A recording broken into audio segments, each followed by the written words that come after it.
അപ്പം എല്ലാവർക്കും വീണ്ടും ലീഡ്സ് കോളേജിന്റെ ഓൺലൈൻ ക്ലാസ്സസിലേക്ക് വീണ്ടും സ്വാഗതം. അപ്പോൾ കഴിഞ്ഞ ക്ലാസ്സിൽ പഠിച്ച ചാപ്റ്ററിന്റെ പേര് ഇതല്ലേ, പ്രൊട്ടക്ടേഴ്സ് ഓഫ് ബയോസ്ഫിയർ എന്നല്ലേ അല്ലേ, ജീവമണ്ഡലത്തിന്റെ സംരക്ഷകർ എന്നല്ലേ കഴിഞ്ഞ ചാപ്റ്ററിന്റെ പേര്. നമ്മൾ ആദ്യം പഠിച്ച ഗ്ലോബൽ വാർമിംഗ് എന്താണെന്ന് പഠിച്ചു അല്ലേ, ഗ്ലോബൽ വാർമിംഗ് എന്താണെന്ന് പഠിച്ചില്ലേ. ഗ്ലോബൽ വാർമിംഗ് എന്ന് കഴിഞ്ഞിട്ട് നമ്മൾ എന്ത് പഠിച്ചു, ഫോട്ടോസിന്തസിസ് എന്താണെന്ന് പഠിച്ചു, പ്രകാശ സംശ്ലേഷണം എന്താണെന്ന് പഠിച്ചു. അതിനകത്ത് ലൈറ്റ് ഫേസ് ഡാർക്ക് ഫേസ് അങ്ങനെ രണ്ട് ഫേസ് ഉണ്ടെന്ന് നമ്മൾ പഠിച്ചു കഴിഞ്ഞു. അത് കഴിഞ്ഞിട്ട് കഴിഞ്ഞ ക്ലാസ്സിൽ ഏറ്റവും, അതായത് നമ്മൾ ജീവശാസ്ത്രത്തിന്റെ അല്ലെങ്കിൽ ബയോളജിയുടെ മൂന്നാമത്തെ ക്ലാസ്സിൽ നമ്മൾ എന്താ പഠിച്ചത്, നമ്മൾ എന്ത് ചെയ്ത്, നമ്മൾ പ്ലാന്റ് പ്രൊഡ്യൂസ് ചെയ്യുന്ന ഗ്ലൂക്കോസ് എങ്ങനെ സ്റ്റാർച്ച് ആയിട്ട് മാറി, സ്റ്റാർച്ച് പിന്നെ അത് സുക്രോസ് എങ്ങനെ മെറ്റബോളിക് ആക്ടിവിറ്റീസ് നടന്നിട്ട് വേറെ ന്യൂട്രിയന്റ് ആയിട്ട്, അതായത് പ്രോട്ടീൻ ആയിട്ടും ഫാറ്റ് ആയിട്ടും സ്റ്റാർച്ച് ആയിട്ടും സുക്രോസ് ആയിട്ടും ഫ്രക്ടോസ് ആയിട്ടും ഒക്കെ എങ്ങനെ മാറുന്നു എന്നല്ലേ നമ്മൾ കഴിഞ്ഞ ക്ലാസ്സിൽ പഠിച്ചേ. അത് കൂടാണ്ട് നമ്മൾ കഴിഞ്ഞ ക്ലാസ്സിൽ അത് കഴിഞ്ഞിട്ട് നമ്മൾ ലാസ്റ്റ് ഒരു പാർട്ട് ഡിസ്കസ് ചെയ്ത് എന്താണ്, ഓർഗാനിസംസ് ലിവിങ് ഇൻ ഓഷ്യൻ അല്ലെ, കടലിൽ ജീവിക്കുന്ന ജീവജാലങ്ങളെ പറ്റിയിട്ടാണെന്ന് പറഞ്ഞത് നമ്മൾ അവസാനം പഠിച്ചത് അല്ലെ. അതുകൂടി കഴിഞ്ഞതിന് ശേഷം ഞാൻ കഴിഞ്ഞ ക്ലാസ്സിൽ അങ്ങനെ ഒരു ക്വസ്റ്റ്യൻ പറഞ്ഞിട്ടാണ് നമ്മൾ നിർത്തിയത്. നമ്മൾ ആ ക്വസ്റ്റ്യൻ എന്തായിരുന്നു, which is the chief producers of എക്കോസിസ്റ്റത്തിലെ ചീഫ് പ്രൊഡ്യൂസർ ഏതാന്നുള്ള ഒരു ക്വസ്റ്റ്യൻ കൂടി ചോദിച്ചിരുന്നു. അതേ ക്വസ്റ്റ്യൻ ഞാൻ എക്സാമിനും തന്നിരുന്നു. ആ എക്സാമിന്റെ ആൻസർ എന്തായിരുന്നു, നമ്മൾ ആൽഗെ ആൻഡ് ഫൈറ്റോ പ്ലാങ്ക്ടൺ എന്നായിരുന്നു ഞാൻ എക്സാമിന് നോട്ടിൽ തന്ന ആൻസർ. അതേപോലെ തന്നെ കഴിഞ്ഞ ക്ലാസ്സിൽ ഞാൻ പറഞ്ഞിരുന്നു അല്ലേ. അപ്പൊ നമ്മൾ അതേ ആൻസർ തന്നെയാണ് നമ്മൾ എക്സാമിന് എഴുതിയത്. പക്ഷെ ചില ആൾക്കാർ എന്ത് എഴുതി, പ്ലാന്റ്സിന് ആൻസർ എഴുതി. പ്ലാന്റ്സിന് എഴുതിയവർക്കൊക്കെ ഞാൻ തെറ്റിട്ടത് തരികയും ചെയ്തേനെ. അപ്പൊ നമ്മൾ എന്താ നോക്കേണ്ടത്, ചീഫ് പ്രൊഡ്യൂസേഴ്സ് ഓഫ് എക്കോസിസ്റ്റം എന്താണ്, ആൽഗയും ഫൈറ്റോ പ്ലാങ്ക്ടണും ആണ്. എന്താണ്, ആൽഗയും ഫൈറ്റോ പ്ലാങ്ക്ടണും ആണ്. നമ്മൾ ഈ ക്ലാസ്സിൽ ആൽഗയും ഫൈറ്റോ പ്ലാങ്ക്ടനെ പറ്റിയിട്ട് ഇൻ ഡീറ്റെയിൽ ആയിട്ടാണ് പഠിക്കാൻ പോകുന്നത്. എന്തിനെ പറ്റിയിട്ടാണ് പഠിക്കാൻ പോകുന്നത്, ആൽഗയും ഫൈറ്റോ പ്ലാങ്ക്ടനെ പറ്റിയിട്ട് നമ്മൾ എന്ത് ചെയ്യുന്നത്, ഇൻ ഡീറ്റെയിൽ ആയിട്ട് പഠിക്കാൻ പോകുന്നു. മക്കൾ ശ്രദ്ധിച്ചോ. അപ്പൊ ഇനി നമ്മൾ ആദ്യം നോക്കുന്നത് എന്താ, ആൽഗ എന്താ നോക്കുന്നത് ആൽഗ.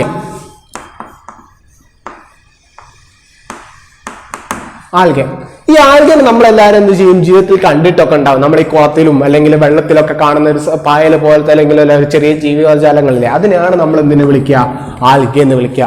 ഈ നമ്മുടെ അമ്പലക്കുളത്തിലൊക്കെ കാണൂലേ പച്ച കളറുള്ള ഒരു സാധനം, അതിനെയാണ് നമ്മൾ എന്ത് വിളിക്കുക, ആൽഗ എന്ന് വിളിക്കുക. ഈ ആൽഗ എങ്ങനെ ഉണ്ടാവും, 3 കളറിലുണ്ടാവും ആൽഗ. ഏതൊക്കെയാ 3 കളറുകൾ ഉണ്ടാവുക, റെഡിലുണ്ടാവും, ഗ്രീനിലുണ്ടാവും, ബ്രൗണിലുണ്ടാവും. ഏതൊക്കെയാ 3 കളറിലുണ്ടാവുക, റെഡിലുണ്ടാവും, ഗ്രീനിലുണ്ടാവും, ബ്രൗണിലുണ്ടാവും. ഈ റെഡും ഗ്രീനും ബ്രൗണും ആവാനുള്ള കാരണം എന്താ പറഞ്ഞതിന്റെ മക്കളും, ഈ റെഡും ഗ്രീനും ബ്രൗണും ആവാനുള്ള കാരണം എന്താ, it is because of the pigments present in the algae. ആൽഗയിൽ ഏത് പിഗ്മെന്റ് ആണോ കൂടുതലായിട്ടുള്ളത് ആ പിഗ്മെന്റിന്റെ റിസൾട്ടന്റ് ആയിട്ടാണ് എന്താ ഉണ്ടാവുന്നത്, റെഡും ഗ്രീനും ബ്രൗണും കളർ ഉണ്ടാവുന്നത്. ശ്രദ്ധിച്ചേനെ, ആൽഗയിൽ ഏത് പിഗ്മെന്റ് ആണോ ഉള്ളത് ആ പിഗ്മെന്റിന്റെ കളറിന്റെ റിസൾട്ടന്റ് ആയിട്ടാണ് എന്തുണ്ടാവുന്നത്, റെഡോ ഗ്രീനോ ബ്രൗണോ ഉണ്ടാവുന്നത്. നമ്മൾ പറഞ്ഞില്ലേ പ്ലാന്റിൽ ക്ലോറോഫിൽ ഉണ്ടെന്ന് പറഞ്ഞോ, പ്ലാന്റിൽ ക്ലോറോഫിൽ ഉണ്ടെന്ന് ഞാൻ പറഞ്ഞതില്ലേ, പ്ലാന്റിൽ ക്ലോറോഫിൽ ഉണ്ടെന്ന് അല്ലെ. ഈ പ്ലാന്റിൽ ക്ലോറോഫിൽ ഉള്ളതുകൊണ്ടല്ലേ അതിന് ഗ്രീൻ കളർ കിട്ടുന്നത് അല്ലെ, പ്ലാന്റിൽ ക്ലോറോഫിൽ ഉള്ളതുകൊണ്ടല്ലേ ലീവ്സിന് ഗ്രീൻ കളർ കിട്ടുന്നത്. അതേപോലെ തന്നെ റെഡും ഗ്രീനും ബ്രൗണും ഉള്ളതുകൊണ്ടാണ് ആൽഗയിൽ വേറെ പിഗ്മെന്റ് ഉള്ളതുകൊണ്ടാണ് അതിന് റെഡും ഗ്രീനും ബ്രൗൺ ആയിട്ടുള്ളത്. അപ്പൊ നമ്മൾ ടെക്സ്റ്റ് ബുക്കിൽ നമ്മളൊരു ആൽഗേന്റെ ഒരു എക്സാമ്പിൾ പഠിക്കാൻ പറയുന്നത്, ടെക്സ്റ്റ് ബുക്കിൽ ആൽഗേന്റെ ഒരു എക്സാമ്പിൾ, അതിൽ ആൽഗേന്റെ പേരെന്താണ്, സർഗാസം. എന്താണ് സർഗാസം? സർഗാസം എന്ന് പറഞ്ഞാൽ എന്താ, ഒരു ബ്രൗൺ ആൽഗയാണ്.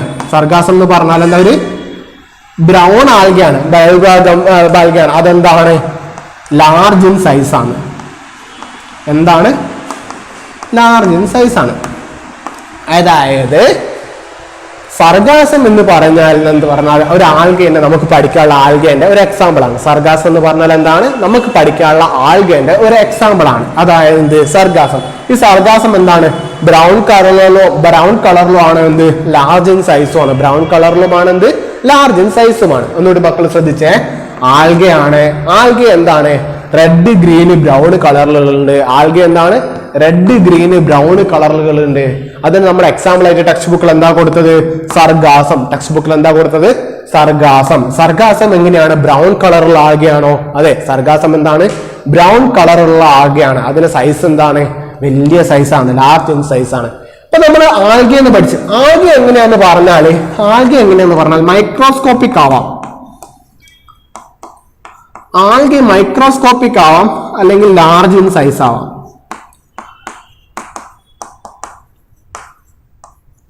ആൽഗെ എന്താ പറയുന്നത്? ഒന്നെങ്കിൽ ആൽഗെ മൈക്രോസ്കോപ്പിക് ആവാം. മൈക്രോസ്കോപ്പിക് എന്ന് പറഞ്ഞാൽ എന്താ? മൈക്രോസ്കോപ്പിന്റെ സഹായത്തോടെ കാണാൻ പറ്റുന്നത് എന്തിനും അതിനല്ലേ നമ്മൾ മൈക്രോസ്കോപ്പിക് എന്ന് വിളിക്കുക. മലയാളത്തിൽ പറയുകയാണെങ്കിലാണ് നഗ്ന നേത്രങ്ങൾ കൊണ്ട് കാണാൻ പറ്റാത്ത, അതായത് നഗ്ന നേത്രങ്ങൾ, അതായത് കണ്ണുകൾ കൊണ്ട് കാണാൻ പറ്റാത്തതിനെയാണ് നമ്മൾ എന്ത് വിളിക്കുക? മൈക്രോസ്കോപ്പിക് എന്ന് വിളിക്കുക. അതായത് ആൽഗെ ഒന്നെങ്കിൽ ആൽഗെ എന്താവാം? മൈക്രോസ്കോപ്പിക് ആവാം. ഒന്നെങ്കിൽ ആൽഗെ എന്താവാം? മൈക്രോസ്കോപ്പിക് ആവാം. അല്ലെങ്കിൽ അത് എന്താവാം? ലാർജ് ഇൻ സൈസ് ആവാം. അല്ലെങ്കിൽ എന്താവാം? ഇതിനെ ഇൻ ബിറ്റ്വീൻ ആവാം. അതായത് എന്താ പറയുന്നത്? ചെറുത് തൊട്ട് വലുത് വരെ എന്താവാം? ആൽഗേന്റെ സൈസ് ആവാം. അതാണ് നമ്മൾ പറയുന്നത്. അതായത് ആൽഗേന്റെ സൈസ് എന്താണ്? ചെറുത് തൊട്ട് വലുത് വരെയാണ് എന്ത് ചെയ്യുന്നത്? ആൽഗേന്റെ സൈസ്. അപ്പൊ കണ്ട ഒരു എക്സാമ്പിൾ നോക്കി. സർഗാസം നമ്മൾ എക്സാമ്പിൾ പറഞ്ഞല്ലേ, ആ സർഗാസം എന്താണ്? ലാർജ് അല്ലേ? വലുതല്ലേ? അല്ലേ? ലാർജ് ഇൻ സൈസ് അല്ലേ സർഗാസം? അതല്ലേ നമ്മൾ എക്സാമ്പിൾ പറഞ്ഞത്. നമ്മൾ ഈ അമ്പലക്കുളത്തിലൊക്കെ പോയി, അമ്പലത്തിന്റെ കുളത്തിലൊക്കെ പോയില്ല, അമ്പലത്തിന്റെ കുളത്തിൽ അല്ലെങ്കിൽ വീട്ടിലെ കിണറ്റിലൊക്കെ നോക്കി ആ കിണർ അവിടെയുള്ള വെള്ളത്തിന്റെ കളർ എന്തായിരിക്കും? പച്ച കളറായിരിക്കും അല്ലെ? വെള്ളത്തിന്റെ കളർ എന്തായിരിക്കും? പച്ച കളറായിരിക്കും. ആ വെള്ളത്തിന്റെ കളർ പച്ച കളറാവാനുള്ള കാരണം എന്താ? ഈ ആൽഗേന്റെ പ്രസൻസ് കൊണ്ടാണ് എന്തുണ്ടാവുന്നത്? അങ്ങനത്തെ കളർ എന്താവുന്നത്? പച്ച കളറായിട്ട് നിൽക്കുന്നത്. അല്ലെങ്കിൽ എന്തായിരിക്കും? വാട്ടർ കളർലെസ് ആണ്. വെള്ളത്തിന് കളറുണ്ടോ? ഇല്ല. വാട്ടർ എന്താണ്? കളർലെസ് ആണ്. വാട്ടർ കളർലെസ് ആണ്. പക്ഷേ എന്താവും? ഈ ആൽഗേന്റെ പ്രസൻസിലൊക്കെ ഉണ്ടാവുമെന്നോ അതിന്റെ കളർ മാറിയതായിട്ട് നമുക്ക് തോന്നും. മനസ്സിലായോ? അടുത്തതായിട്ട് നമ്മൾ എന്തിനെ പറ്റിയാ പഠിക്കാൻ പോകുന്നത്? നമ്മൾ ആൽഗേനെ പറ്റി പഠിച്ചു കഴിഞ്ഞു കഴിഞ്ഞിട്ട് നമ്മൾ ഇനി അടുത്ത് പഠിക്കാൻ പോകുന്നത് എന്താണ്?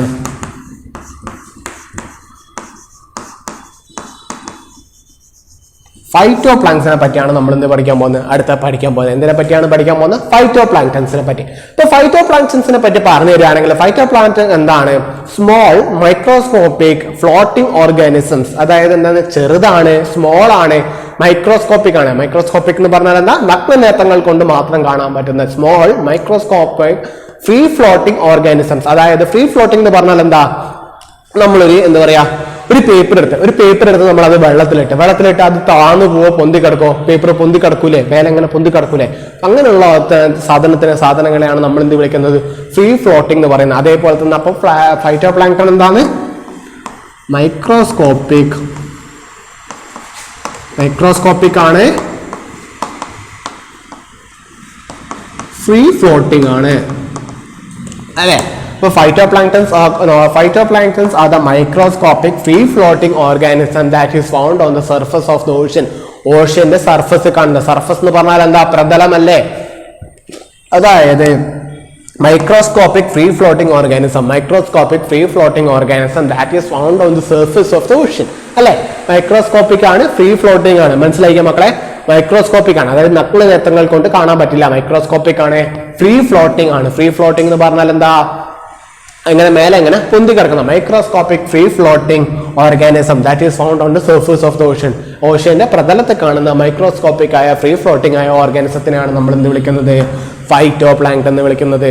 മനസ്സിലായോ? ഈ ഫൈറ്റോ പ്ലാങ്ക്ടൺ നമ്മുടെ ടെക്സ്റ്റ് ബുക്കിൽ മെയിൻ ആയിട്ട് എന്താണ്? 3 എക്സാമ്പിൾ ആണ് കൊടുക്കുന്നത്. ആദ്യത്തെ എക്സാമ്പിൾ ആണെന്ത്? ഡെസ്മിഡ്സ്. രണ്ടാമത്തെ എക്സാമ്പിൾ ആണെന്ത്? സയനോബാക്ടീരിയ. മൂന്നാമത്തെ എക്സാമ്പിൾ ആണെന്ത്? Golden algae. നോക്കുമ്പോ ടെക്സ്റ്റ് ബുക്കിൽ പേജ് നമ്പർ 14 ലെഫ്റ്റ് സൈഡിലായിട്ട് ചെറിയൊരു ബോക്സ് കാണാം നിങ്ങൾക്ക്. അതിന്റെ ആദ്യ ലാസ്റ്റ് ലൈനിൽ എന്തുണ്ടാവും? ഡെസ്മിഡ്സ്, ഗോൾഡൻ ആൽഗെ, സയനോബാക്ടീരിയ എന്ന് പറഞ്ഞിട്ട് എന്ത് ഫൈറ്റോ പ്ലാങ്ക്ടന്റെ എക്സാമ്പിൾ കൊടുത്തിട്ടുണ്ട്. ടെക്സ്റ്റ് ബുക്കിൽ വായിച്ചു നോക്കുക. പേജ് നമ്പർ 14 ലെഫ്റ്റ് സൈഡിലെ താഴത്തെ ബോക്സിൽ നമുക്ക് കാണാം എന്താ? ഫൈറ്റോ പ്ലാങ്ക്ടനും ആൽഗെ എന്താന്ന് കാണാം. അത് ലാസ്റ്റ് സൈഡിൽ ഫൈറ്റോ പ്ലാങ്ക്ടന്റെ 3 എക്സാമ്പിൾ നമുക്ക് തന്നിട്ടുണ്ട്. ഏതൊക്കെയാ? ഡെസ്മിഡ്സും, സയനോബാക്ടീരിയയും, പിന്നെന്താ? ഗോൾഡൻ ആൽഗയും. ഡെസ്മിഡ്സ്, സയനോബാക്ടീരിയ, പിന്നെന്താ? Golden algae. ഈ 3 എന്ത് നമുക്ക് പറയുന്ന ഫൈറ്റോ പ്ലാങ്ക്ടന്റെ എക്സാമ്പിൾ. ഇങ്ങനത്തെ എക്സാമ്പിൾ ഒക്കെ തരുമ്പോൾ മക്കൾ നോക്കി കഴിഞ്ഞാൽ ഞാനിപ്പോ ആൽഗയ്ക്ക് ഒരു എക്സാമ്പിൾ തന്നില്ല. ആൽഗയ്ക്ക് തന്ന എക്സാമ്പിൾ ഏതായിരുന്നു? ആൽഗയ്ക്ക് സർഗാസം എന്ന് പറഞ്ഞ ഞാൻ എക്സാമ്പിൾ തന്നോ? ആൽഗയ്ക്ക് തന്ന സർഗാസം എന്ന് പറഞ്ഞ എക്സാമ്പിളും ഈ ഡെസ്മിഡ്സ്, സയനോബാക്ടീരിയ, ഗോൾഡൻ ആൽഗെ, ഈ ഫൈറ്റോ പ്ലാങ്ക്ടന്റെ ഈ 3 എക്സാമ്പിളും മക്കൾ എന്തായിരിക്കണം? എന്തായാലും പഠിച്ചു വെച്ചേ. ഇങ്ങനത്തെ പഠിച്ചു വെച്ചാൽ മാത്രമേ എന്ത് ചെയ്യും? എക്സാമിന് കോമ്പറ്റേറ്റീവ് എക്സാം ഉണ്ടാവില്ലേ, അല്ലെങ്കിൽ സ്കൂളിലുള്ള എക്സാമ്പിൾ ഉണ്ടാവില്ലേ, അല്ലെങ്കിൽ നമ്മൾ ഇവിടെ ലീഡ്സിൽ നടത്തുന്ന എക്സാമ്പിൾ ഉണ്ടാവില്ലേ, ഇങ്ങനത്തെ എക്സാമ്പിളൊക്കെ എന്തായാലും ചോദിക്കുന്ന ചോദ്യമാണ് എന്ത് പറയുന്നത്? ഇങ്ങനത്തെ എക്സാമ്പിളുകൾ. മനസ്സിലായോ? ഒന്നുകൂടി പറഞ്ഞുതരാം. അപ്പൊ ഫൈറ്റോ പ്ലാങ്ക്ടൺ എന്ന് പറഞ്ഞാൽ എന്താണ്? ഫൈറ്റോ പ്ലാങ്ക്ടൺ എന്ന് പറഞ്ഞാൽ മൈക്രോസ്കോപ്പിക് ആണ്. മൈക്രോസ്കോപ്പിക് ആണോ? മൈക്രോസ്കോപ്പിക് ആണ്. ഫ്രീ ഫ്ലോട്ടിംഗ് ആണ്. ഫ്രീ ഫ്ലോട്ടിംഗ് എന്ന് പറഞ്ഞാൽ പ്രതലത്ത് പൊങ്ങിക്കിടക്കുന്നത്. അപ്പൊ നമ്മൾ എന്ത് പറയും ഇംഗ്ലീഷിൽ എങ്ങനെ പറയാം? Phyto planktons are the microscopic free floating organism that is found on the surface of the ocean. അതായത് മൈക്രോസ്കോപ്പിക്, അതായത് phyto planktons are the microscopic free floating organisms that is found on the surface of the ocean. ഓഷ്യന്റെ surface കാണുന്ന microscopic ആയിട്ടുള്ള അല്ലെങ്കിൽ free floating ആയിട്ടുള്ള ഓർഗാനിസത്തിനെയാണ് നമ്മൾ എന്ത് വിളിക്കുന്നത്? ഫൈറ്റോ പ്ലാങ്ക്ടൺ എന്ന് വിളിക്കുന്നത്. ഫൈറ്റോ പ്ലാങ്ക്ടന്റെ എക്സാമ്പിൾ ഏതൊക്കെയാ? ഡെസ്മിഡ്സും സയനോബാക്ടീരിയയും ഗോൾഡൻ ആൽഗയും. ഡെസ്മിഡ്സും സയനോബാക്ടീരിയയും ഗോൾഡൻ ആൽഗയും എന്താണ് ഈ ഫൈറ്റോ പ്ലാങ്ക്ടന്റെ എക്സാമ്പിൾ ആണ്. ഇപ്പൊ നമ്മൾ പഠിച്ചോ, ഇപ്പൊ നമ്മൾ ആൽഗയും ഫൈറ്റോ പ്ലാങ്ക്ടണും എന്താ നമ്മൾ വിളിക്കുന്നത്? Chief producers of ecosystem.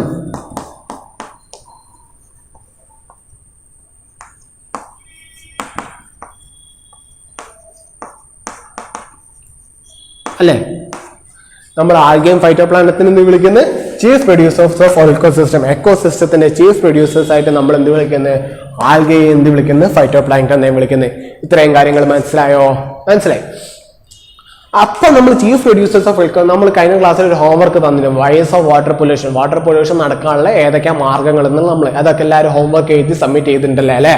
കുറച്ച് ആൾക്കാർ ഇന്ന് സബ്മിറ്റ് ചെയ്തില്ല. സബ്മിറ്റ് ചെയ്യാത്തൊരു പെട്ടെന്ന് സബ്മിറ്റ് ചെയ്യാം.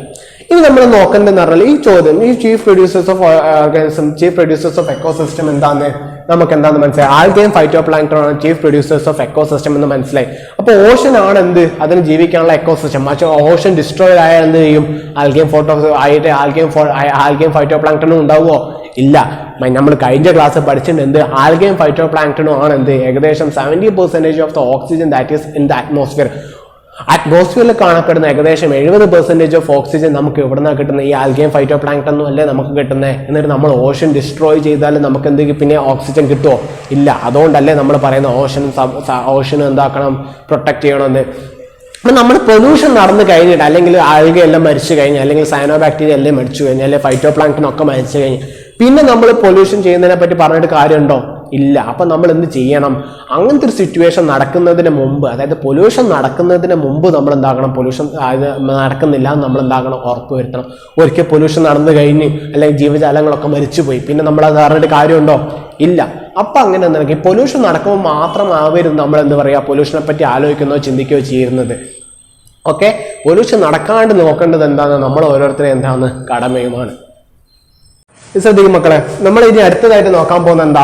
പ്ലാന്റ്സ് എർത്ത് വെൽത്ത് എന്നാണ്. പ്ലാന്റ്സിന്റെ എർത്തിന്റെ വെൽത്ത് എന്നാണ് നമ്മൾ പറയുന്നത്. Why plants is known as earth wealth എന്ന് പറയുന്നത്. എർത്തിന്റെ വെൽത്ത് എന്ന് പറഞ്ഞാൽ എർത്തിന്റെ ഭൂമിയുടെ സമ്പത്ത്. Why plants is called as earth wealth എന്നാണ് നമ്മൾ ഇനി പഠിക്കാൻ പോകുന്നത്. നോക്ക് മക്കളെ, ഇതറിയാം മാംഗ്രൂവ് ഫോറസ്റ്റ്. നമ്മൾ മക്കൾ കേട്ടിട്ടുണ്ടോ മാംഗ്രൂവ് ഫോറസ്റ്റ് എന്താന്ന്? കണ്ടൽ കാടുകൾ എന്നൊക്കെ കേട്ടിട്ടുണ്ടോ? കണ്ടൽ കാടുകൾ എന്താണെന്ന് മാംഗ്രൂവ് ഫോറസ്റ്റ് എന്ന് കേട്ടിട്ടുണ്ടാവും അല്ലെ? മാംഗ്രൂവ് ഫോറസ്റ്റ് എന്ന് കേട്ടില്ലെങ്കിൽ കണ്ടൽ കാടുകൾ എന്താന്ന് കേട്ടിട്ടുണ്ടാവുമല്ലോ. കണ്ടൽ കാടുകൾ. ഇപ്പൊ നമ്മൾ എന്താ പറയാ, ഒരു എക്സാമ്പിൾ പറഞ്ഞുതരാം. നമ്മളിപ്പോ വണ്ടി പോവാണ്, ഇപ്പൊ പുഴ കടന്നു പോകണം. ഈ നമ്മൾ ഈ എന്താ പറയാ തെക്കേടത്ത് കടവ് പാലല്ലേ നമ്മൾ ഉള്ളിയേരി നടുവണ്ണൂരുള്ള തെക്കേടത്ത് കടവ് പാലോ, അല്ലെങ്കിൽ എന്താ പറയാ തെരിയത്ത കടത്തുള്ള പാലമൊക്കെ അല്ലേ? ആ പാലത്തിൽ കൂടെ ഒക്കെ പോകുമ്പോൾ നിങ്ങൾക്ക് കാണാം രണ്ട് സൈഡുകളും കണ്ടൽ കാടുകളാണ്. അങ്ങനെ കുറെ ചെടികൾ എന്താക്കാം, രണ്ട് സൈഡിൽ നിന്ന് എന്താക്കാം, വെള്ളത്തിലേക്ക് വളർന്നു നിൽക്കുന്ന രണ്ട് കുറ്റിച്ചെടികൾ പോലത്തെ വലിയ ചെടികൾ നമുക്ക് കാണാം. അങ്ങനത്തെ ചെടികളെയാണ് നമ്മൾ എന്ത് പറയാ? മാംഗ്രൂവ് ഫോറസ്റ്റ് അല്ലെങ്കിൽ കണ്ടൽ കാടുകൾ എന്ന് പറയാം. അങ്ങനത്തെ ചെടികളെയാണ് നമ്മൾ എന്ത് വിളിക്കുക? മാംഗ്രൂവ് ഫോറസ്റ്റ് അല്ലെങ്കിൽ കണ്ടൽ കാടുകൾ എന്ന് പറയാം. ഇപ്പൊ മാംഗ്രൂവ് ഫോറസ്റ്റിന്റെ എന്താ പറയാ ഹെൽപ്പ് എന്താന്ന്, അല്ലെ പോസിറ്റീവ് പോയിന്റ് എന്താണെന്ന് അറിയോ? എന്തിനെ സഹായിക്കുന്നറിയോ? മനുഷ്യന്മാർ എന്തിനെ സഹായിക്കുന്നറിയോ? It prevents tsunami.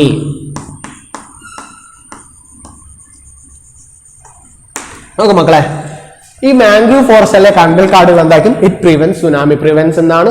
സുനാമി തടയാൻ. സുനാമി മുഴുവനായിട്ട് തടയുന്നല്ല, അത് ടെക്സ്റ്റ് ബുക്കിൽ ചെറിയൊരു മിസ്റ്റേക്ക് ആണ്. സുനാമി വലിയൊരു അളവ് വരെ തടയാൻ വേണ്ടിയിട്ട് എന്ത് സഹായിക്കും? കണ്ടൽ കാടുകൾ സഹായിക്കും. സുനാമി വലിയൊരു അളവ് വരെ തടയാൻ വേണ്ടിയിട്ട് എന്ത് സഹായിക്കും? കണ്ടൽ കാടുകൾ സഹായിക്കും. അതാണ് നമ്മൾ ഇവിടെ പഠിക്കാൻ പോകുന്നത്. ഇപ്പൊ നോക്ക്, ഈ കണ്ടൽ കാടുകൾ എന്ന് പറഞ്ഞാൽ ഈ ഇങ്ങനെ രണ്ട് സൈഡിലേക്കും വളർന്നു നിൽക്കുന്നതല്ലേ? അപ്പൊ ഈ സുനാമിന്റെ തിര വന്നിട്ട് എന്ത് ചെയ്യും? കണ്ടൽ കാടുകളിലേക്ക് അടിക്കും. തിര വന്ന് കണ്ടൽ കാടുകളിലേക്ക് അടിക്കുമ്പോൾ ഉണ്ടായത് ആ ഫോഴ്സ് കാരണം എന്തായത്? ആ ഫോഴ്സ് വന്നിട്ട് വേവിന്റെ ഫോഴ്സ് അല്ലെ തിരേന്റെ ഫോഴ്സ് എന്ത് ചെയ്യും? മരത്തിൽ വന്നിരിക്കും. അപ്പൊ എന്താവും, അവിടെ എനർജി നഷ്ടപ്പെട്ടു പോകും. പിന്നെന്താവും, പിന്നെ വീഴുന്ന വേവിന് അല്ലെങ്കിൽ വേവ് കരയിലേക്ക് എത്തുമ്പോൾ എന്തായത് അത്രയ്ക്ക് ശക്തി ഉണ്ടാവില്ല. അപ്പൊ നമുക്ക് എന്താവുന്ന ലോസസ് അല്ലെങ്കിൽ നാശനഷ്ടങ്ങളുടെ അളവ് നമുക്ക് എന്തായിരിക്കും കുറയ്ക്കാൻ പറ്റും. അതുകൊണ്ടാണ് എന്ത് നമ്മൾ കണ്ടൽക്കാടുകൾ പ്രിവെന്റ് സുനാമി എന്ന് പറയുന്നത്. കണ്ടൽക്കാടുകൾ പ്രിവെൻസ് സുനാമി എന്ന് പറയുന്നത് എന്താണ്? അതുകൊണ്ടാണ്. ഒന്നുകൂടി നോക്കിയേ. Mangrove forest it helps in the prevention of tsunami up to a certain extent.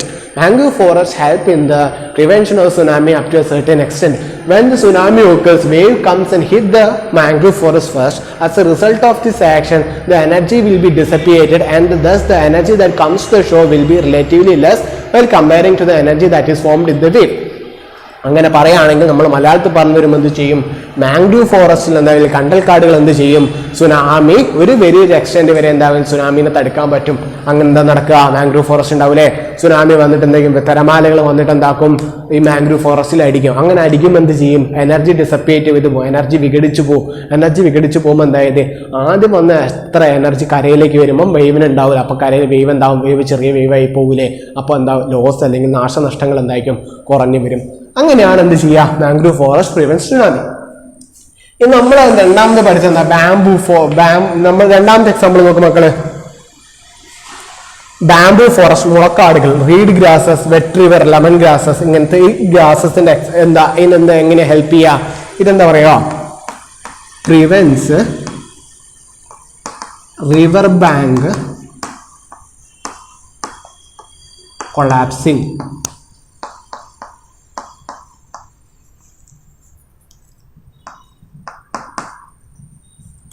അല്ലെ? ബാംബു ഫോറസ്റ്റ് അല്ലെങ്കിൽ മുളക്കാടുകൾ, റീഡ് ഫോറസ്റ്റ്, ഈ രാമച്ചം എന്നൊക്കെ പറയും മലയാളത്തിൽ. നമ്മൾ അതിനെ രാമച്ചെന്നോ ദുർഗ എന്നൊക്കെ പറയും.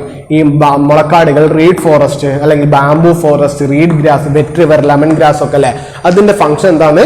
Prevents river bank from collapsing. അപ്പൊ നമ്മൾ പറഞ്ഞുതരാം. ഇപ്പൊ നമ്മൾ ഈ മഴക്കാലൊക്കെ, ഇപ്പൊ മഴക്കാലല്ലേ, ഈ വീടിന്റെ അടുത്ത് പുഴയുള്ള ആൾക്കാർക്കൊക്കെ മനസ്സിലാവും. ഈ പുഴേന്റെ തീരല്ലേ നമ്മുടെ മണ്ണുണ്ടാവില്ലേ, മണ്ണിങ്ങനെ വെള്ളത്തിന്റെ ഫോഴ്സ് കാരണം എന്തായി? അത് ഇടിഞ്ഞു പോകാൻ തുടങ്ങും. വെള്ളത്തിന്റെ ഫോഴ്സ് കാരണം എന്താവും? അത് ഇടിഞ്ഞു പോകാൻ തുടങ്ങും. അവിടെ നമ്മൾ ഇതുപോലത്തെ ഈ മുളക്കാടുകളോ, റീഡ് ഗ്രാസസോ, വെറ്റ് റിവറോ അല്ലെങ്കിൽ ലെമൺ ഗ്രാസസ് പോലുള്ള പ്ലാന്റ് അവിടെ വളർത്തിയാൽ എന്താ ഗുണം? It prevents river bank from collapsing. അതായത് റിവർ ബാങ്ക് കൊളാപ്സ് ചെയ്യുന്ന, അതായത് പൊട്ടിപ്പോകുന്നതിൽ നിന്ന് എന്ത് ചെയ്യും? ഇത് സഹായിക്കും. It prevents river bank from collapsing. River bank collapse ചെയ്യുന്നതിൽ എന്താക്കാൻ പറ്റും? അല്ലെങ്കിൽ bamboo forest, reed grass, wet river അല്ലെങ്കിൽ ലെമൺ ഗ്രാസ് എന്ത് ചെയ്യാൻ പറ്റും? മനസ്സിലായോ? അതായത് ഈ 4 പ്ലാന്റുകളെ നമ്മൾ റിവർ ബാങ്കിൽ നട്ട് അല്ലെ റിവർ ബാങ്കിൽ വളർത്തി. അപ്പൊ എന്ത് ചെയ്യും? ഇതിന് റൂട്ട് ഉണ്ടാവും. ഈ റൂട്ട് എന്താക്കും? മണ്ണിനെ ഫേം ആയിട്ട് പിടിച്ചു വെക്കും. മണ്ണിനെ ഫേം ആയിട്ട് പിടിച്ചു വെക്കും. As A result of that എന്തായിരിക്കും നടക്കുക? വെള്ളം ഇതിൽ കൂടെ പോകുമ്പോൾ എന്തായാലും റൂട്ട് മണ്ണിനെ പിടിച്ചു വെക്കുന്നില്ലേ. അപ്പൊ എന്താക്കാം? It can prevent river bank collapsing up to a certain extent. ഒരു എക്സ്റ്റെന്റ് വരെ എന്താക്കാം? റിവർ ബാങ്കിന്റെ കൊളാപ്സിങ് എന്താക്കാം? നമുക്ക് തടയാൻ പറ്റും. ഇനി മൂന്നാമത്തെ എക്സാമ്പിൾ നോക്കി നോക്കും മക്കള്. ട്രീസ് ആൻഡ് ബുഷസ് എന്താണ്? Prevents land slide. ഈ ലാൻഡ് സ്ലൈഡിന് നമ്മൾ മലയാളത്തിൽ എന്താ പറയാ? ഒന്നെങ്കിൽ മണ്ണൊലിപ്പ് എന്ന് പറയും. മണ്ണൊലിച്ചു പോകുന്ന പ്രക്രിയക്കാണ് നമ്മൾ എന്താ പറയാ ഇംഗ്ലീഷിൽ ലാൻഡ് സ്ലൈഡ് എന്ന് പറയാം. അല്ലെങ്കിൽ ഉരുളുപൊട്ടൽ ഉണ്ടാവില്ലേ, ഉരുളുപൊട്ടലിനെ നമ്മൾ എന്ത് പറയാം? ലാൻഡ് സ്ലൈഡ് എന്ന് പറയാം. അപ്പൊ ട്രീസും ബുഷസും എങ്ങനെയാണ് ഉരുളുപൊട്ടലൊക്കെ തടയാ? ഇപ്പൊ ട്രീ ഉണ്ടാവില്ലേ, വലിയ മരങ്ങളൊക്കെ ഉണ്ടാവും. വലിയ മരങ്ങൾക്ക് വലിയ റൂട്ടുകൾ ഉണ്ടാവില്ലേ, വേരുകൾ ഉണ്ടാവില്ലേ. ആ വേരുകൾ എന്താക്കും? മണ്ണിനെ ഫേം ആയിട്ട് എന്താക്കും? പിടിച്ചു വെക്കും. അപ്പൊ വെള്ളം പോകുമ്പോൾ എന്ത് ചെയ്യും? Up to a certain extent ഈ റൂട്ടൊക്കെ എന്താക്കും? ഈ വെള്ളം എന്താക്കും? വലിച്ചെടുക്കും, അബ്സോർബ് ചെയ്യും. ബാക്കിയുള്ള വെള്ളം എന്ത് ചെയ്യൂ? ഒലിച്ചു പോവുകയും ചെയ്യും. അല്ലെങ്കിൽ എന്താക്കാം? അതുകൂടാതെ വേറെന്ത് ചെയ്യും? ഈ റൂട്ടുകളൊക്കെ എന്തായിരിക്കും? ഈ സോയിലിനെ ഫേം ആയിട്ട് പിടിച്ചു വെക്കും. അപ്പൊ എന്തായും? ലാൻഡ് സ്ലൈഡ്സ് എന്താക്കാം? Up to a certain extent ഒക്കെ നമുക്ക് എന്താക്കാം? Land slide എന്താക്കാം? നിർത്താം. അല്ലെങ്കിൽ ലാൻഡ് സ്ലൈഡ് എന്താക്കാം? പ്രിവെന്റ് ചെയ്യാം. അപ്പം ട്രീസ് അല്ലെങ്കിൽ ബുഷസ് എന്താക്കും? Prevents landslide up to a certain extent. ഒന്നുകൂടി ശ്രദ്ധിച്ചേ. ട്രീസ് അല്ലെങ്കിൽ ബുഷസ് എന്താക്കും? Prevents landslide up to a certain extent. അപ്പൊ നമ്മൾ എന്തൊക്കെയാ പഠിച്ചത്? അത് നമ്മൾ മാംഗ്രൂവ് ഫോറസ്റ്റ് എന്താണെന്ന് പഠിച്ചു, കണ്ടൽക്കാടുകൾ എന്താണെന്ന് പഠിച്ചു. കണ്ടൽക്കാടുകൾ എന്താ ചെയ്യുന്നത് പ്രിവെന്റ് സുനാമിനെ ഒരു സർട്ടൻ എക്സ്റ്റെന്റ് വരെ സുനാമിന്റെ ആഘാതം അല്ലെങ്കിൽ ഫോഴ്സ് അല്ലെങ്കിൽ impact up to certain extent വരെ കുറയ്ക്കാൻ എന്ത് പറ്റും? കണ്ടൽക്കാടുകൾക്ക് അല്ലെങ്കിൽ എന്ത് പറ്റും? മാംഗ്രൂവ് ഫോറസ്റ്റുകൾക്ക് പറ്റും. പറ്റും. ഈ രണ്ടാമത് നമ്മൾ പഠിച്ച എന്താ? ബാംബൂ ഫോറസ്റ്റ് അല്ലെങ്കിൽ മുളക്കാടുകൾ അല്ലെങ്കിൽ റെയ്ഡ് ഫോറസ്റ്റ് അല്ലെങ്കിൽ വെറ്റ് റിവർ, ലെമൺ ഗ്രാസസ്. ഇതൊന്നും എന്താക്കാമാം? Prevents river blood from collapsing. River blood from collapse എന്ന് പറഞ്ഞാൽ എന്താ? പുഴയുടെ കരങ്ങൾ അല്ലെങ്കിൽ തീരങ്ങൾ എന്താക്കാം? മണ്ണ് ഇടിഞ്ഞിട്ട് പുഴയിലേക്ക് വീഴുന്നത് നമുക്ക് എന്താക്കാം? പ്രിവെന്റ് ചെയ്യാൻ പറ്റുമോ? That is also up to a certain extent. പിന്നെ മൂന്നാമത്തത് എന്താ നമ്മൾ പഠിച്ചത്? ട്രീസ് ആൻഡ് ബുഷസ് എന്താ? പ്രിവെൻസ് ലാൻഡ് സ്ലൈഡ്, ഉരുൾപൊട്ടൽ അല്ലെങ്കിൽ എന്താ പറയാ മണ്ണിടിച്ചിൽ വലിയൊരു എക്സ്റ്റെന്റ് വരെ തടയാൻ എന്ത് പറ്റും? ട്രീസ് ആൻഡ് ബുഷസിന് വേണ്ടി പറ്റും. അപ്പൊ മക്കളെ, ഒഫീഷ്യലായിട്ട് നമ്മൾ ഈ ചാപ്റ്ററിൽ എല്ലാ കാര്യങ്ങളും നമ്മൾ പഠിച്ചു കഴിഞ്ഞു. ചാപ്റ്റർ എന്താണ്? എല്ലാ കാര്യങ്ങളും പഠിച്ചു കഴിഞ്ഞു. ചാപ്റ്റർ മുഴുവൻ കംപ്ലീറ്റ് ആയി. ഇനി നമ്മൾ എന്താ ചെയ്യാൻ പോകേണ്ടതെന്ന് പറഞ്ഞാൽ, മക്കൾ എന്താ ചെയ്യാൻ പോകുന്നത്? ടെക്സ്റ്റ് ബുക്ക് കംപ്ലീറ്റ് ഒന്ന് വായിക്കണം. ടെക്സ്റ്റ് ബുക്ക് ഫസ്റ്റ് പേജ് തൊട്ട് ലാസ്റ്റ് പേജ് വരെ ടെക്സ്റ്റ് ബുക്ക് കംപ്ലീറ്റ് ഒന്ന് വായിക്കാം. ടെക്സ്റ്റ് ബുക്ക് പറഞ്ഞ എല്ലാ കാര്യങ്ങളും നമ്മൾ പറയുകയും ചെയ്ത്, ടെക്സ്റ്റ് ബുക്കിന് പുറത്തുള്ള കുറച്ച് കാര്യങ്ങൾ പറയുകയും ചെയ്ത്. ചില മക്കളുടെ അടുത്ത് പ്രശ്നം എന്ന് പറഞ്ഞാൽ പഴയ സിലബസ് ഉള്ള ടെക്സ്റ്റ് ബുക്കാണുള്ളത്. കാരണം എന്താ പറഞ്ഞാൽ, നിങ്ങൾ എക്സാം ചെയ്തപ്പോൾ എനിക്ക് മനസ്സിലായില്ലേ നമ്മൾ പറഞ്ഞാൽ അതിൻ്റെ അകത്ത് സ്ട്രോമാഗ്രാമിലെ അല്ലെങ്കിൽ ഗ്രാനലാമിലെ എന്നൊക്കെയുള്ള കുറേ പോയിന്റുകളാണ് എന്തുള്ളത് ക്ലോറോപ്ലാസ്റ്റിന്റെ ചിത്രത്തിനകത്ത് നമ്മൾ എന്താ ചെയ്യുന്നത്? വരച്ചിട്ട് അടയാളപ്പെടുത്തിയിരിക്കുന്നത്. പക്ഷെ പുതിയ ടെസ്റ്റ് നോക്കുക മക്കൾ, എന്താ ചെയ്യുക? പഴയ ടെസ്റ്റ് തെറ്റാന്നല്ല പറയുന്നത്, പുതിയ ടെസ്റ്റ് നോക്കുക. പുതിയ ടെസ്റ്റിൽ എന്താ? സമഗ്ര എന്ന് പറഞ്ഞാൽ നെറ്റിൽ അടിച്ചു നോക്കിയാൽ സമഗ്രന്റെ സൈറ്റിൽ എന്താക്കാം? നമുക്ക് 9ാം ക്ലാസ്സിലെ പുതിയ ബയോളജിന്റെ ഏറ്റവും പുതിയ ടെക്സ്റ്റ് ബുക്ക് കാണാം. ഏറ്റവും പുതിയ ടെക്സ്റ്റ് ബുക്കിൽ ചിത്രങ്ങളൊക്കെ നോക്കുക. കാരണം എന്താ പറയുന്നത്? പുതിയ ടെക്സ്റ്റ് ബുക്കിലെ ചിത്രങ്ങൾ നോക്കിയിട്ടായിരിക്കും എന്ത് ചെയ്യുക? എക്സാമിന് ചോദ്യങ്ങൾ വരിക. അല്ലെ? സിലബസ് അപ്ഡേറ്റഡ് ആവൂലേ? സിലബസ് പുതിയതാവൂലേ? സിലബസ് പുതിയതാകുമ്പോൾ എന്ത് ചെയ്യും? ടെക്സ്റ്റ് ബുക്കിലെ കാര്യങ്ങൾ മാറും. അപ്പൊ നിങ്ങൾ ഉപയോഗിക്കുന്ന ടെക്സ്റ്റ് ബുക്ക് എന്തായിരിക്കും? ചിലപ്പോൾ ഏട്ടന്മാരതോ ചേച്ചിമാരതോ നിങ്ങൾ മുന്നേ പഠിച്ച ആരെങ്കിലും ഒക്കെ ടെക്സ്റ്റ് ബുക്ക് കഴിയാം. അപ്പൊ പഴയ ടെക്സ്റ്റ് ബുക്ക് പഠിക്കുന്നതുകൊണ്ട് കൂടെ നിന്ന് ചെയ്യാൻ മക്കൾ എന്ത് ചെയ്യുക? സമഗ്രയിൽ നോക്കിയിട്ട് എന്താ പറയുക? പുതിയ ടെക്സ്റ്റ് ബുക്കിന്റെ PDF ഡൗൺലോഡ് ചെയ്യുക. എന്നിട്ട് പഴയ ടെക്സ്റ്റ് ബുക്കിൽ പുതിയ ടെക്സ്റ്റ് ബുക്കിലെ മാറ്റങ്ങൾ എന്താണെന്ന് നോക്കുക. എന്നിട്ട് ചിത്രത്തിലുള്ള മാറ്റങ്ങളൊക്കെ എന്താ ചെയ്യുക? അടയാളപ്പെടുത്തുകയും ചെയ്യാം. അതുകൊണ്ട് എന്ത് ചെയ്യാൻ പറ്റുന്ന പറഞ്ഞാൽ ആ ടെക്സ്റ്റിലുള്ള ആ പുതിയ ടെക്സ്റ്റ് ബുക്കിലാണ് എന്ത് ചെയ്യുക? ഞാൻ പഠിപ്പിച്ചത് കംപ്ലീറ്റ് പുതിയ ടെക്സ്റ്റ് ബുക്കിനെ ബേസ് ചെയ്തിട്ടാണ്. പുതിയ ടെക്സ്റ്റ് ബുക്കിലെ കംപ്ലീറ്റ് ആണ് നമ്മൾ പഠിപ്പിച്ചിട്ടുള്ളത്. പുതിയ ടെക്സ്റ്റ് ബുക്കിൽ പറഞ്ഞ എല്ലാ കാര്യങ്ങളും നമ്മൾ പഠിക്കുകയും ചെയ്തതിന് എക്സാമിന് ചോദ്യങ്ങളും വരിക പുതിയ ടെക്സ്റ്റ് ബുക്ക് ബേസ് ചെയ്തിട്ടാണ്. വലിയ മാറ്റങ്ങളൊന്നുമില്ല, ചെറിയ മാറ്റങ്ങൾ 1, 2, 3 സ്ഥലത്ത് എന്താ പറയുക? ചെറിയ 3 ചിത്രത്തിലെ മാറ്റം എന്താ പറയുക? ലാബിൽ ചെയ്യുന്നിടത്തിൽ ചെറിയ മാറ്റങ്ങളൊക്കെ വരും. ആ മാറ്റങ്ങൾ എന്ത് ചെയ്യാം മക്കൾ? പുതിയ ടെക്സ്റ്റ് ബുക്കിലുള്ള പോലെ പഴയ ടെക്സ്റ്റ് ബുക്കിലേക്ക് മാറ്റി എഴുതുക. നോക്കും മക്കളെ, നമ്മൾ ഈ ചാപ്റ്ററിൽ കാര്യങ്ങളൊക്കെ പഠിച്ച് ചാപ്റ്ററിൽ നമ്മൾ എന്താ ടെക്സ്റ്റ് ബുക്കിൽ പറഞ്ഞ എല്ലാ കാര്യങ്ങളും നമ്മൾ പഠിക്കുകയും ചെയ്തതിന് എല്ലാ കാര്യങ്ങളും നമ്മൾ ചെയ്യുകയും ചെയ്തതിന്. ഇനി മക്കൾ എന്താ ചെയ്യേണ്ടതെന്ന് പറഞ്ഞാൽ ടെക്സ്റ്റ് എല്ലാ നോട്ടൊക്കെ ഇൻ ഡീറ്റെയിൽ ആയിട്ട് നമ്മൾ പറഞ്ഞതിന് ഇന്നും കൂടി ഇതിന്റെ ബാക്കിയുള്ള നോട്ടും കൂടി ഇന്നും നാളെയായിട്ട് ഞാൻ തരും. അത് കഴിഞ്ഞിട്ട് എന്ത് ചെയ്യണം എന്ന് പറഞ്ഞാൽ ടെക്സ്റ്റ് ബുക്ക് നല്ലോണം വായിക്കുക. ടെക്സ്റ്റ് ബുക്ക് കംപ്ലീറ്റ് വായിക്കുക. എന്നിട്ട് ഇതിന് എന്തെങ്കിലും സംശയം ഉണ്ടെങ്കിൽ എൻ്റെ അടുത്ത് ചോദിക്കാം. ടെക്സ്റ്റ് ബുക്ക് കംപ്ലീറ്റ് വായിക്കുക. ഇതിന് എന്തെങ്കിലും സംശയം ഉണ്ടെങ്കിൽ എൻ്റെ അടുത്ത് ചോദിക്കാം. അത് ചെയ്ത് കഴിഞ്ഞിട്ട് മക്കൾ എന്ത് ചെയ്യണം എന്ന് പറഞ്ഞാൽ ഒരു എക്സാമും കൂടി നടത്തും. കഴിഞ്ഞ എക്സാമ്പിൾ വളരെ സിമ്പിൾ ആയിട്ടുള്ള എക്സാമാണ് ചോദിച്ചത് അല്ലേ? ആകെ 5 ചോദ്യങ്ങളെ ചോദിച്ചിട്ടുള്ളൂ. 5 ചോദ്യങ്ങൾ ചോദിച്ചെന്ന് പറഞ്ഞാൽ ഡയറക്റ്റ് 1 വേർഡ് ആൻസർ ആയിരുന്നു. ഇനിയുള്ള എക്സാമ്പിൾ അങ്ങനെ ആയിരിക്കില്ല, ടഫ് ആയിട്ടുള്ള എക്സാം തന്നെയായിരിക്കും. പ്രോസസ്സുകളൊക്കെ ചോദിക്കും. അതിനു വേണ്ടി നമ്മൾ പ്രിപ്പയർ ചെയ്യുക. അടുത്ത ആഴ്ച അല്ല അതിൻ്റെ അടുത്ത ആഴ്ച തന്നെ ഇതിനെ പെട്ടെന്ന് ബയോളജീൻ്റെ ഒരു ഫുൾ എക്സാം പെട്ടെന്ന് ഉണ്ടാവും. അതിനു വേണ്ടി നമ്മൾക്ക് എല്ലാവരും പ്രിപ്പയർ ചെയ്യാം. മക്കളെല്ലാവരും പ്രിപ്പയർ ചെയ്യാം. എന്നിട്ട് ഇതിന് മുന്നിൽ ഈ ചാപ്റ്ററിൽ എന്തെങ്കിലും സംശയം ഉണ്ടെങ്കിൽ എന്താക്കുക?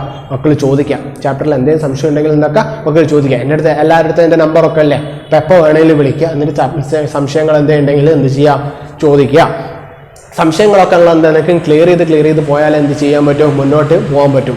ഇല്ല, ഇനി അടുത്ത പ്രശ്നം എന്താന്ന് പറഞ്ഞാൽ ഇനിയുള്ള അങ്ങോട്ട് ചാപ്റ്റർ പോകുമ്പോൾ എന്ത് ചെയ്യും? ചാപ്റ്റർ ഇങ്ങനെ കൂടി വരും. ഈ ചാപ്റ്റർ പഠിക്കാണ്ട് വെച്ചാൽ അത് എന്തായിരിക്കും? എല്ലാ കാലത്തേക്ക് അത് പഠിക്കാണ്ട് അവിടെ തന്നെ റിമെയിൻ ചെയ്ത് പോകും. ഇനിയിപ്പോൾ നമ്മൾ സ്കൂളൊക്കെ ഇപ്പോൾ അടുത്ത് തന്നെ തുറക്കും.